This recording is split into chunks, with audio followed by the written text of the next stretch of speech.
Court. Thank you, Madam Deputy Speaker.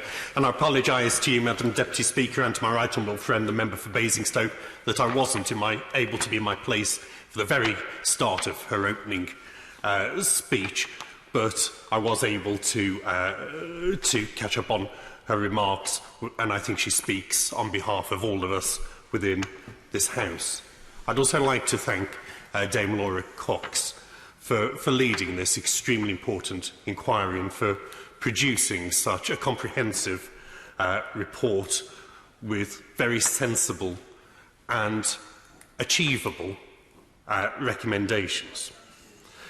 Pay tribute to my right honourable friend, the member for South Northamptonshire, the former leader of the House, for the work she had done in beginning to implement those recommendations. She was clearly right when she highlighted the need for a significant change in culture in this place. Also for her acknowledgement that it will not happen overnight. However, it needs to happen, and it needs to happen without delay. The time that has already passed is already time that is too long for those who work in this building, who work with us, who support us, but who may be subject to behaviour that would be clearly unacceptable, not only in this Parliament, but in any other workplace. Bullying is vile and horrid. Unfortunately, it appears to be becoming more and more of an issue, certainly of a visible issue in wider society. Across society, there seems to be, in many respects, not only a breakdown in what might previously have been thought of as common courtesies, but in many cases of basic decency, or the fundamental values of how we treat each other, what is the correct way in which to work, not only with those who you're close to, but also those with whom you're in professional contact.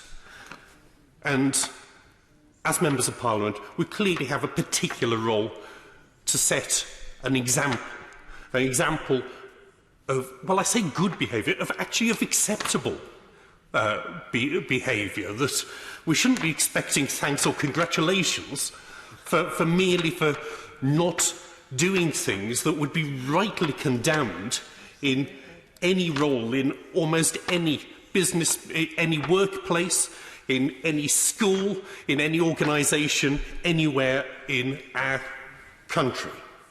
When we talk about bullying in the context of school children, we often talk about the devastating effect this has on their mental health and on their development.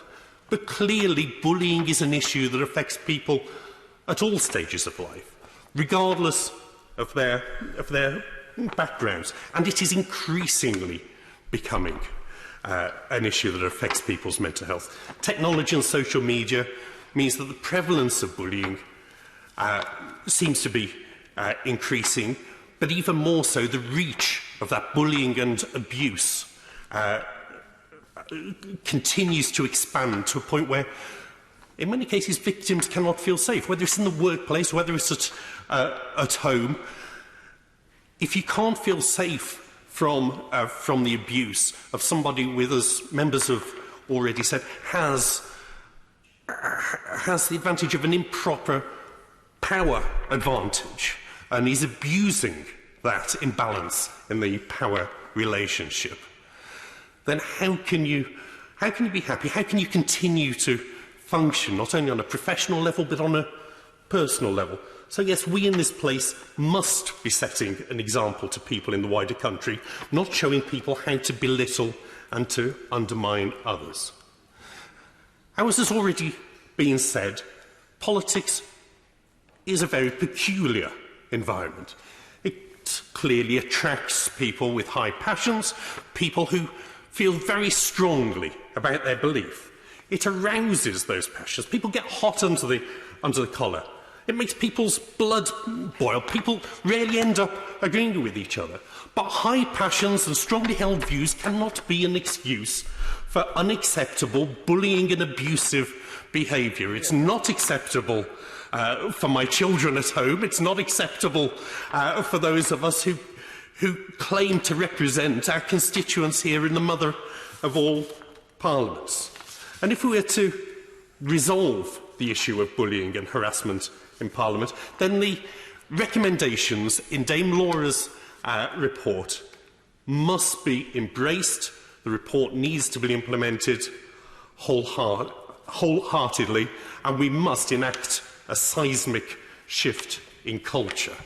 We must develop that culture of respect that we speak of for our society. We must embody that culture of respect here in Parliament, because everybody who works here in Parliament, whether a member of Parliament, whether they're staff, whether officers of the House, whether they're contractors, whether they're journalists, or anyone else who has reason to work in this place, has a right to be able to go about that work, to go about their lives without fear of abuse, without risk of bullying and harassment.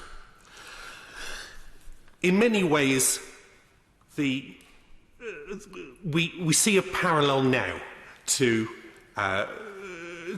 these stories around the expenses scandal a decade ago. Very different though those issues are. In both cases, they threaten to completely undermine what remaining respect and confidence people have for our democratic structures, our institutions and our political system.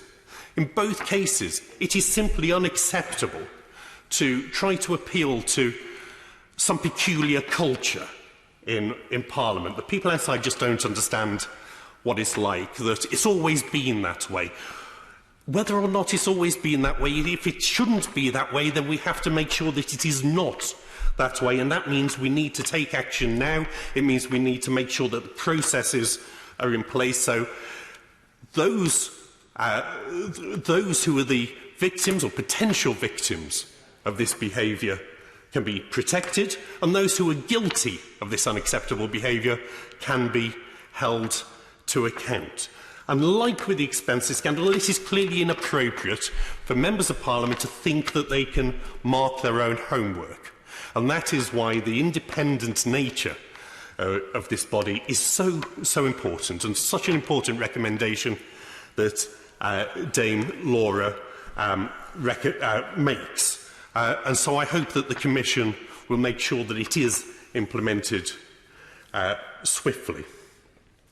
This has been a painful and unpleasant experience for Parliament as an institution, but it's been a far more painful and unpleasant experience for those who have been the victims of bullying and harassment here.